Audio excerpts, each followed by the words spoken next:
Hello, good afternoon, everyone. First, I want to say I'm really impressed by this morning's session.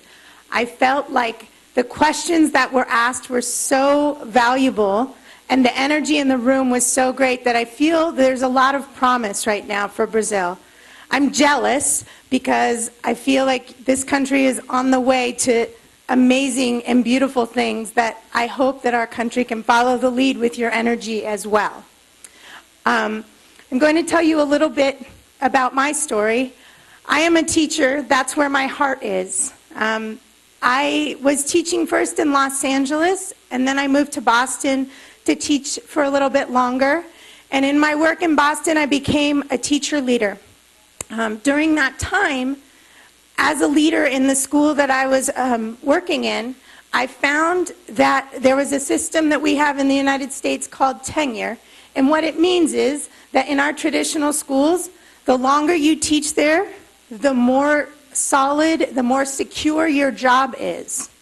And so there were many teachers who had taught a long time who were doing just fine. But there were a number of teachers who had taught for a very long time who had a secure job, but were not teaching to the standards that our students deserved.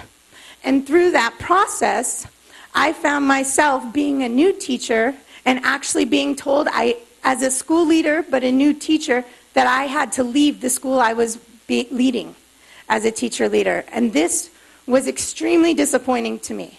This was deflating to me because I felt like I was on the edge with the school that I was in and that we were doing great things for students who deserved it. At the same time, as I got the notice that I needed to leave this school, my principal cried because she said, "I'm sorry, this is the system we're in and I don't know what to do." And so I thought, I think I need to look for a new job. But I'm a teacher and I felt that this was such important work. And so I said, one more year, I'm going to teach. And as I do that, I'll look for a new job. I went back home to San Diego and found this strange startup charter high school called High Tech High that also had a charter middle school, High Tech Middle. And I said, okay, I'm on my way out of education. I need to find where I can do the work with children that I believe is important, but maybe it's not as a teacher in the traditional system. So at High Tech Middle at first, I taught 7th grade math and science. And the first thing I realized was that the students were running into the school. They were so excited to be there. And the next thing I realized was that all of the staff worked together in a collaborative group where they felt like they could be energized and try new things and support each other in growing and taking risks. I also found that I was treated as a professional. I had my own office as a teacher. I also was told that I could say to children, I love them, and this wasn't a bad thing. I could tell them first, I love you first. This is the most important thing in my classroom. And my students responded to it, and also I was able to take risks, so they were able to take risks. They saw that in that safe space.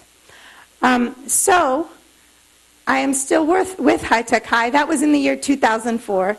And now I have, in 2005, I opened High Tech Middle Media Arts as the director there, then had the opportunity to open one of our high schools, High Tech High North County, and now I'm working at High Tech High International. Continue to remain in education, still a teacher, but in an administrative role. So, High Tech High in the year 2000 was born out of two groups that were looking for solutions. One was a group of educators, kind of liberal, hippies in disguise. These educators were on the New Urban Schools Project, and their task was to go across the country and to find high schools that worked for kids, that created significant learning opportunities and that worked. They went across the country, and one of the struggles that they had back in the early 90s was it was hard to find high schools that worked.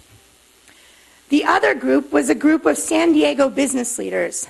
These business leaders found the struggle of hiring the new hires from the top colleges and universities across the country, but having to do so much training to get them ready to be productive and innovative in their new businesses. These were businesses that were on the edge of biotechnology and technology in San Diego. So these two groups came together and said, what if we designed a high school that used the components of meaningful learning, significant learning, and created a workforce that was able to work together as collaborators, that was able to problem solve together and articulate exactly what they had learned and then present to a larger group. So they created High Tech High in the year 2000. Then, at this point, as you probably heard from Melissa Agudelo, my colleague, we opened up 11 schools over the last 13 years.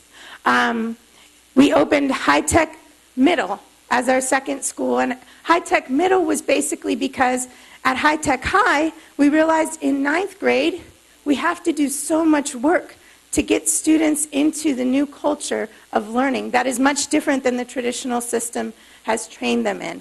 And so we created that ramp for ourselves that began now in 6th grade. Then we found that there was more interest in this type of learning, which you've heard a lot about, project-based learning. You heard a lot from Diane. So instead of growing a bigger school, because we were very clear that we didn't want a big school, we wanted small private-like schools in order to really know our students, we opened another high school, High Tech High International. And as the interest continued to grow, we continued to open more and more schools. At first, we opened in Point Loma in the center of San Diego. Then we moved to the south and to the north of the county and opened in Chula Vista and also in the North County, San Diego. At this point, like I said, we have 11 schools. Our next school will be an elementary school that we open in the North County as well. So, as Melissa mentioned earlier, but I'll just go into a quick review, our design principles, these design principles came out of the new urban high school project where our founders, Larry Rosenstock and Rob Reardon, were looking for the components of high schools that worked. They were looking for high schools that worked. And what they found were these things were most important. That we personalize the experience for every individual. That relationships were first. Relationships with the adults and the students, relationships between the adults, relationships between the students. That we create a community where each individual is respected and loved, an important word in schools, I believe, loved. That each individual is loved and respected for the unique gifts they bring. The adult world connection, that school happens, that learning happens when we connect with the adult world, the business world, the professional world. That we do that partly through internships and partly through the project-based learning. A common intellectual mission, meaning we don't separate our students. We believe that the best learning happens when all students are brought together in the same space and that they learn from each other. And we don't just mean that the low kids learn from the high kids best. We mean that everyone brings gifts to the room, to the experience that is valuable for everybody. And teacher as designer, that the teacher is respected as a professional, that they are the person who designs their curriculum with a collaborative group of adults and their students to create the most meaningful experiences for kids. Sometimes we are asked to think how to simplify this even more. And so I go to two things that I think are most important. One is social class integration. That's that we bring people, that our children from the whole community together and that they learn together. And the second is progressive pedagogy. That we are innovative and constantly thoughtful and reflective on the work that we are doing with our students. So now I'm going to take a risk. And this is a little bit different than what we've been asking you to do. So I'm going to ask you to work with me. The first thing to know is this is a safe space. Like every classroom that I hope you're in and that I work in, we create a safe space where all answers are acceptable, where everyone's going to bring something unique to our space and that we can learn from each other. That's the first.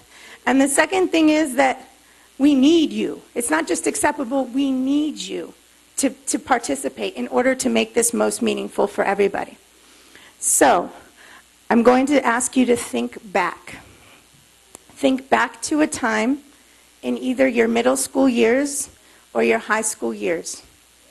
Now, this could be a time during school, or it could be outside of the regular school experience that you had. And I want you to think about the most inspiring, significant learning experience that you had. I want you to think about that. I'm going to repeat that because this is an important part of the next 10 to 15 minutes. I want you to think back to your middle school and high school years and think about the most inspiring, significant learning experience you had. It may be in school, it may be out of school. So, I ask, this is another risk. I ask people to be brave, to share, to raise their hands so that we can share and come together with a collaborative list. And it's always better the more people that offer. Yes, we have someone in the back. Mari's going to come around. There we go.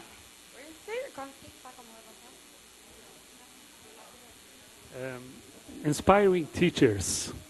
Teachers that make us think about what we are discussing in classroom. This is what Raquel brought to me and is part of my answer too. Teachers that can make us look at the world in an inspiring way. Inspiring teachers. Teachers who make us think about the world in an inspiring way. Beautiful. And that'll come up here. If we can get a little bigger font, Mila, that would be great. Maybe 24. Keep going. Who's next? Go ahead. Go ahead. Desafios possíveis e graduados. And that means, Mari? Challenges. Good. Challenging. It's a very challenging experience. Yes, over here? Evento relacionado com uma ação social com contexto real. Ou ter significado com o contexto dos questionamentos da vida, do adolescente, do período de vida que está se vivendo. Connection to the real world. Beautiful. And over here, yes? Rebeldia. Oh, rebellion. Kind of like revolution. I see. I love it. Yes. Oh, there and then next. Oh, yes, Diane. As nossas duas experiências de aprendizagem significativa não aconteceram no ambiente da escola.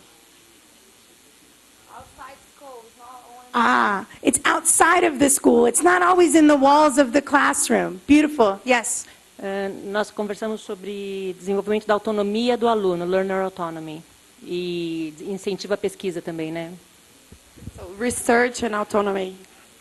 Autonomy? And research. And research. So you get your student choice. And research is involved. Yes, over here. Afetividade. Effectiveness. Effectiveness. Yes. Desejo, vontade. Trabalhava com o desejo, com a vontade. It was working with the will, the desire of the students. Working with the desires of the students, knowing your students so that you can know what they would like to do. Yes. Atividade que possibilitou uma maior relação com os colegas da classe.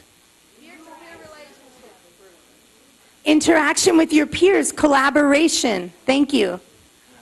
Perspectiva acerca do outro, sense of otherness. A sense of order? Otherness. Otherness. Oh, of other. Sense Otherness. of otherness. Can you explain a little bit more what that means? Dialogue, conceiving the other as a person that can build collaboratively with you. So, working on understanding other perspectives, different things. Yes, beautiful. otherness. Thank you.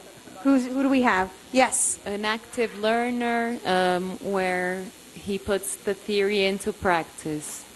Active learning, putting theory into actual practice, learning by doing. Tá. Yes. Do you have one, Mari? Yes. Tá. Tinha produto final. You have a product to show in the end. You had a product, something to show in the end? You have something in the end to show, a product. Okay, we'll take two more. Yes. Responding goal life. Responding to an objective of our lives. life goals. Things that are important in your life goals. Yes, goals are important as well. Here, Nicole. Yes. Oportunidade de criar algo com tempo limitado. We can create something in a short time. There's a short amount of time and you create something, you pull something together. So now we have worked together, and I know that there are so many more people who have so many more traits, but we have to keep moving.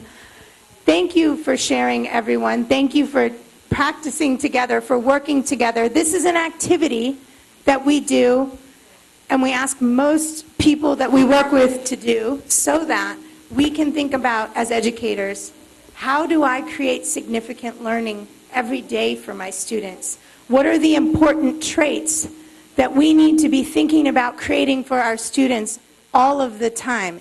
And then how can we do that? So how can we do that?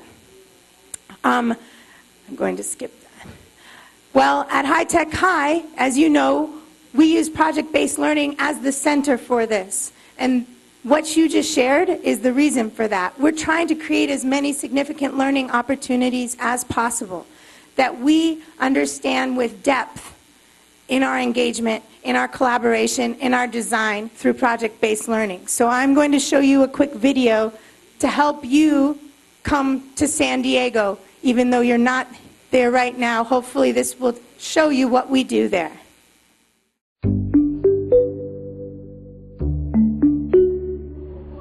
Our goal when we started this school essentially was to try to create a place where when you walked into it, you couldn't tell whether it was a technical school or a college prep school.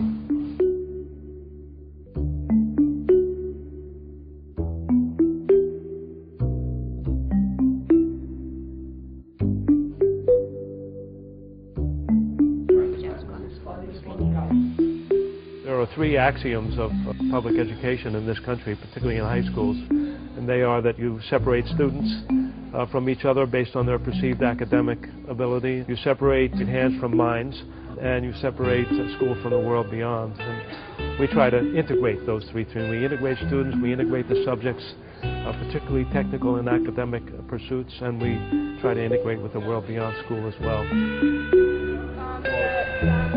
Line up. It takes about 6 weeks to build the robot. We don't just build the robot, we also compete as far as competition goes. Everything that we do, we put it all into a document and we stand in front of the judges and say, look at us, this is what we do, this is, you know, these are our achievements, and we kind of like try and say, you know, like we're the best, and this is, we want you to recognize that. We've had a 1,000% increase in girls this year, which was really cool. It's a really enjoyable thing, and it's definitely great because it involves us in the community as well. These 21st century skills, these kind of employability skills, were really college prep skills as well. If we were able to pull together a program where we were asking kids to work in teams, ask good questions, to consider multiple perspectives in the work that they're doing, ask how things are connected, take big picture views and so forth, that we would be preparing them both for college and for careers. If you want it wider, you divide X by, so like 10. Ooh, that's perfect. I found this image by basketball that I really liked, so then I kind of broke it down into all possible math, which I pretty much like just isolated parabolas and cylinders. So then I wrote like a page of notes about it and then projected it on and made two different like compositions of my notes and then made the background. So I'm trying to emulate basketball, but also incorporating a bunch of math.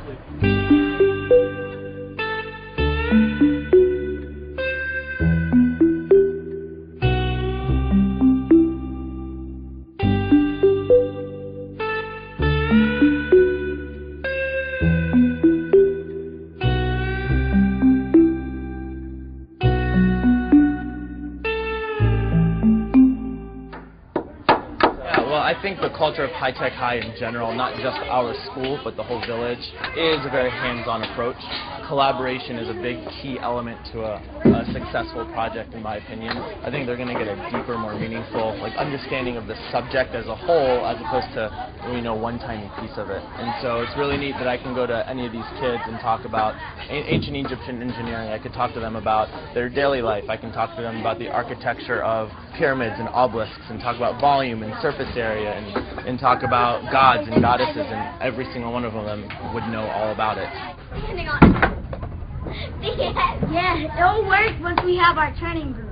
My first year here, I should say, was like my first year teaching all over again, and it was a big learning experience, very big. I needed a lot of support, a lot of help, as do pretty much every new teacher here. But through the years, you just kind of get used to how to structure projects, how to give clear-cut expectations to the kids to get the best outcome you can get. A lot of it is about building a common culture of learning and questioning and feeling comfortable kind of articulating your observations and analysis. So what if we did like 7? Yeah. No, 6. No, because 5 and a half is right there. Go with 6. And then the wheels can be like that much. Okay. Let's do 6, because we can always cut away. Okay, 6. 6 it is. Okay. The assignment of the project is to create a toy, and we're going to donate them to an orphanage down in Mexico. We started out with like a blueprint, and it has to have 1 input, and for our group 5 outputs. So some of those things are the ladder moving up and down. We have the fireman. He's going to be like hanging off the side. I think it's always a critical thinking exercise when you have to start from scratch, when you're building something from nothing. Create your ideas and then see the flaws of those ideas, refine them, and develop them out, just like you would do in the real world. So there's a lot of troubleshooting and questions that you have to ask, like what's causing this to fail, or why isn't this fitting together right, or how come these didn't work the way I thought they would work. And so that really forces you into that critical thinking mindset. We definitely work in teams of 2. Each student is responsible for creating similar things, so one student doesn't do all the work. They both have to do sketches, they both have to have individual parts that they're responsible for. So we try and create a collaborative environment by doing that. At the end, we have a reflection and a share out, so everybody can kind of say what they've learned and where they've grown and what they didn't know before. It just blows me away every day to see the kinds of interactions that you see between adults and kids here. You see very little behavior management going on the part of adults. It's all conversation about what happened last week, or about this assignment, or about the project we're doing. That's what's really distinctive about the place, as far as I'm concerned. It's the quality of relationships. It's really all about relationships and the kind of interactions that you see amongst adults and kids here.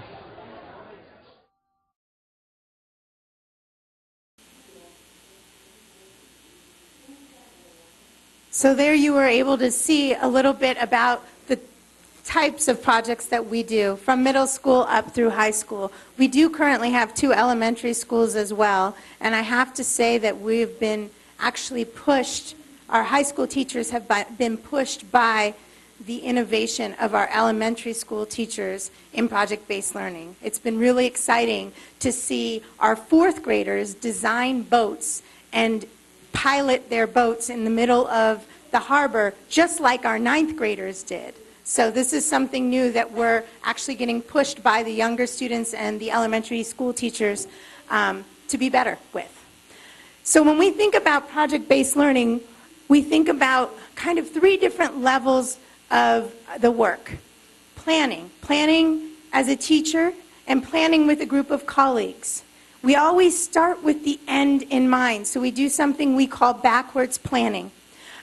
We say, what is the final product or exhibition or experience that we want to create? What does that look like? Who is the audience? How do we want it to be? And oftentimes, we talk to students about this, and we get their critical feedback. We also talk to our colleagues, and we do critique of our colleagues. We have many protocols that we use in our morning meetings that support this planning. We use something called Adria Steinberg's 6 A's, which I won't go into with you right now, but I might be able to get back to. And then one of the most important things is that you, as the educator, do the project first. You will save yourself many headaches and your students many roadblocks if you yourself do the project first. Second stage is the management. Once we get started with the project, how do we keep our students moving in a way that values their time and your time, and also that gets them to create the most beautiful work? So we put in place benchmarks. We have our students build calendars with their teams. Usually we find 2 or 3 students as the best number for collaborative teams. Once you get too big, you end up losing some time, or we have a project lag. And again, our students are involved in critique sessions. They know in the beginning where they need to go, and then they support each other in creating beautiful work by doing what we call gallery walks through critique. Finally, we exhibit, and we exhibit to an authentic audience, an audience that is meaningful. It might be an outside professional organization. It might be we do a play for younger students. We might have made a coloring book for Spanish. We might have made a video with public service announcements for specific demographics. So we focus on exhibition, and that's when our students really, that's showtime. That's when everything comes together. And we say that how well we did is all known on that night, or on that experience through the exhibition. So I have run out of time, but I thank you very much for taking risks with me today. Thank you.